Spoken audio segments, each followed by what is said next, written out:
Бұл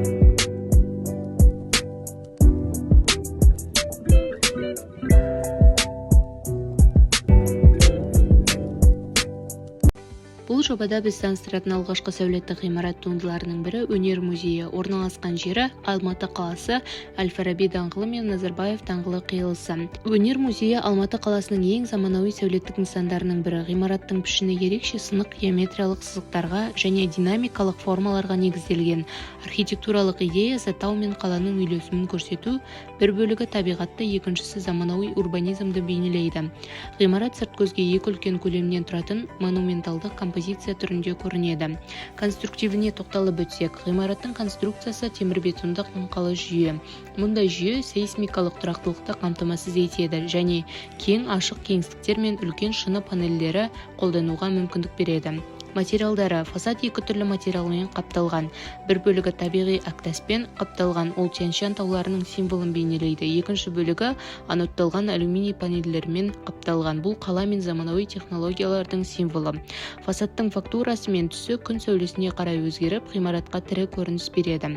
Биіктігі: ғимараттың жалпы биіктігі шамамен 18-20 метр, ал ең жоғарғы нүктесі атриум маңында орналасқан. Архитектуралық және жоспарлау шешімдеріне тоқталып өтсек, ғимараттың сыртқы пішіні табиғи рельефке үйлесімді етіп салынған. Кіреберіс бөлігі кең және ашық, айналасында террасалар, баспалдақтар мен қоғамдық алаңдар бар. Құрылыс технологиясы: құрылыс кезінде заманауи инженерлік және құрылыс технологиялары қолданылған. Сейсмикалық белсенді аймаққа лайық жоғары беріктікке ие материалдар, желдетілген фасад жүйесі және энергияға тиімді шешімдер енгізілген. Ерекшеліктері: материалдар контрастында табиғат пен қаланың бейнелік байланысы жасалған. Фасад пішіндері мен жарық ойыны арқылы ғимарат тәулік уақытына байланысты түрлі әсер қалдырады. Ғимараттың айналасы ашық қоғамдық кеңістік пен заманауи ландшафттық дизайнға ие.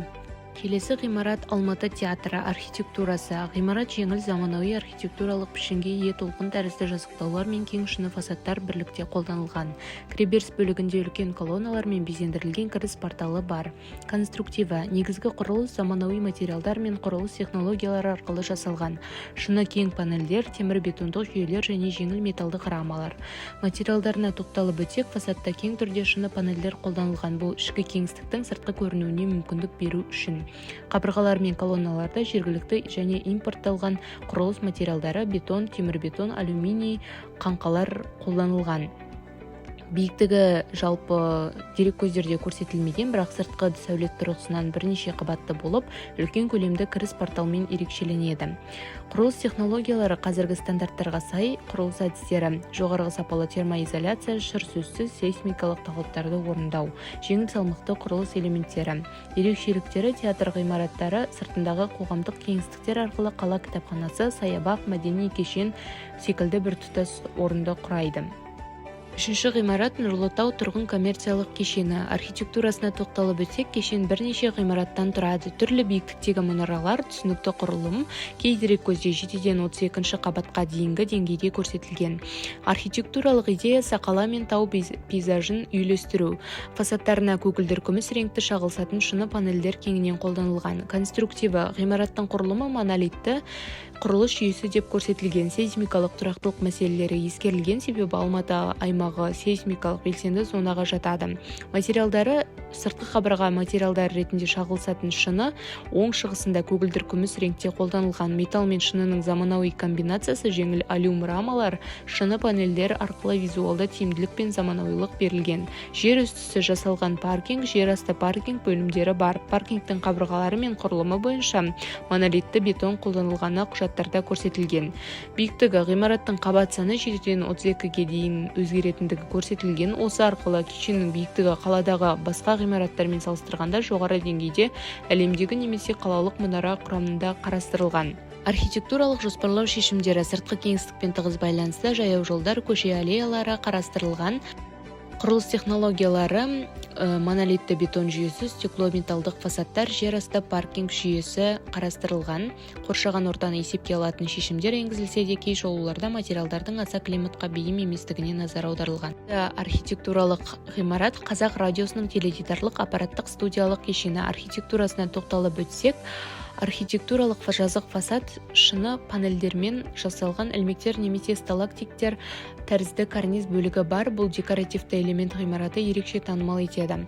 Ғимарат монументалды, үлкен көлемді, басым түрде горизонталь бағытта қорапша пішінде жасалған. Конструктиві қаңқасы темірбетондық каркас, заманауи студиялық және аппараттық блоктарды қамтуға арналған. Жоғарғы стилобат үстінде орналасқан, кіріс портал баспалдақпен көтерілген. Материалдары: фасад негізгі бөлігі күрең түсті шыны панельдер, үлкен мөлшерде айник қолданылған. Карниз және декоративті жоғарғы элементтерінде ақ мрамор және әртүрлі бағалы тастар қолданылған. Қабырғалар мен негізінде темірбетон және сыртқы облицовка үшін гранит, мрамор сияқты материалдар қолданылған. Биіктігі және жоспарлау шешімдері: ғимараттағы негізгі блок 5 қабатты, жоспарлау жағынан басты фасад үлкен, шыны жазықтықпен ашық, ал кіріс баспалдақтар стилобат арқылы жоғарыдан кіріп тұруға мүмкіндік береді. Технологиясы: жобалау кезінде заманауи телевизиялық радиоаппараттық талаптар ескерілген. Студиялар, ақпараттық блоктар ғимарат ішінде. Келесі ғимарат Сиафет Стикхаус. Жалпы орналасуы Алматы қаласының орталық бөлігінде заманауи ғимараттар қатарында орналасқан. Архитектурасы: ғимараттың архитектурасы қазіргі заманғы урбанистикалық стильде орындалған, сыртқы пішіні ықшам, геометриялық тұрғыдан айқын және симметриялы. Құрылыс материалы: фасадында шыны, алюминий және табиғи тастың үйлесімі пайдаланылған. Шыны панельдер ғимаратты жеңіл әрі кең етіп көрсетеді, ал металл және тастың үйлесімі беріктік пен бедел әсерін туғызады. Биіктігі: ғимарат 2 қабатты, шамамен 8-10 метр биіктікте. Негізгі кіреберіс аймағы сәл көтеріңкі етіп жасалған. Архитектуралық шешімі: фасад кең ашық терезелермен, көлденең және тік сызықтармен бөлінген. Кіреберіс бөлігі ерекше айқындалып, жарықтандыру элементтерімен безендірілген. Құрылыс технологиялары: кең шыны қабырғалар ғимаратқа ашықтық пен жеңілдік әсерін береді. Кіреберіс маңындағы жарықтандыру мен металл тас комбинациясы мекемеге премиум атмосфера сыйлайды. Заманауи минималистикалық стиль және жылы түстер қолданылған. Бұл ғимарат бизнес-орталық Тимирязев 18 көшесінде орналасқан. Архитектурасы: ғимарат қазіргі заманғы хай-тек және минимализм стилінде салынған. Негізгі идея ашықтық пен динамика, үлкен панорамалық әйнектер мен айқын геометриялық пішіндер ғимараттың заманауи бейнесін айқындайды. Конструктиві мен материалы: негізгі қаңқасы темірбетон және болат құрылымдар. Фасад материалдары: толықтай шыны панельдер мен алюминий қаптама. Биіктігі шамамен 3 қабат, 10-12 метр. Кең көлемді, көлденең бағытта созылған. Пішіні ғимараттың бизнес функционалына сай келеді. Ерекшеліктері: толық шыныланған фасад ғимаратты визуалды түрде жеңіл әрі ашық көрсетеді. Біздің 7-ші ғимаратымыз ол Алматы қаласындағы Новотел Living Алматы жетісу ғимараты. Архитектурасы: архитектуралық пішін заманауи стильде, жоғары шыны фасадтар, тегіс геометриялық формалар, көлденең және тіке элементтердің үйлесім байқалады. Конструктиві: ғимарат моноблок құрылымында бірнеше қабаттан тұрады. Фасад құрылымы шыны панельдер мен алюминий металл қаңқалар арқылы жасалған.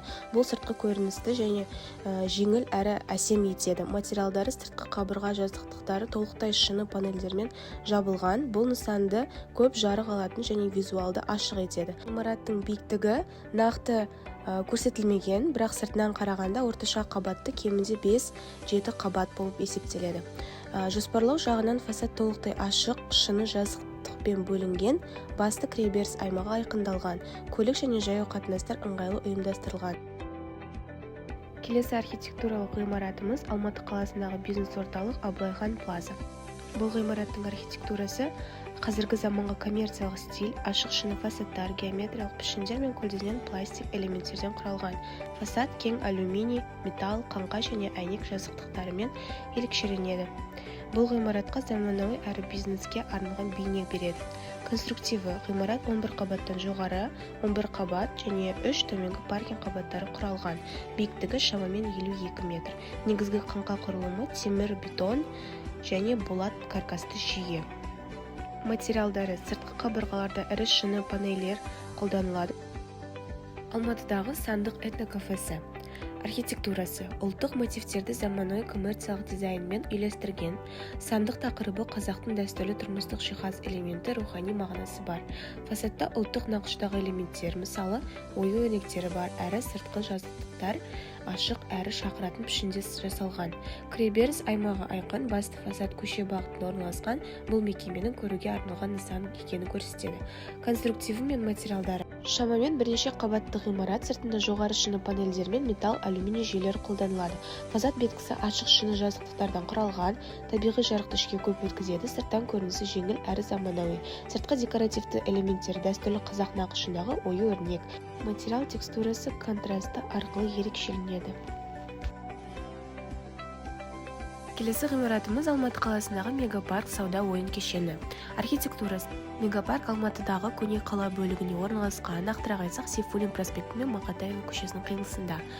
Архитектуралық идеясы табиғат тақырыбы, фасадтарға табиғи тас, мәрмәр, травертин қолданылған. Басты кіреберіс шыны үлкен күмбез тәріздес панельмен безендірілген.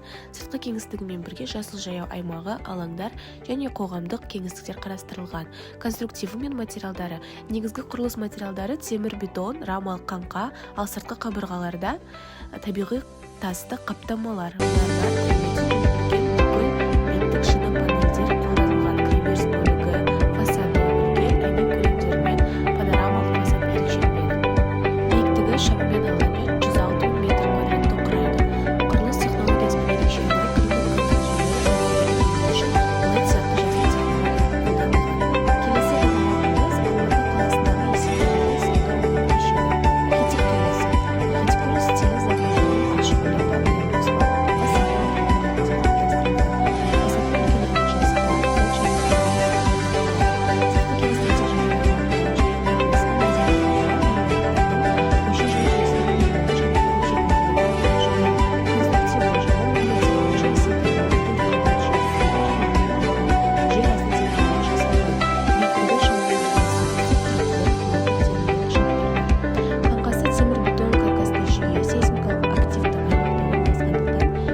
Материалдар қолданылған. Құжаттарда интерьерлық материалдар Европа брендтерінен алынған деп көрсетілген. Бірақ сыртқы материал туралы да жоғары деңгейдегі шикізат қолданылғаны көрсетілген.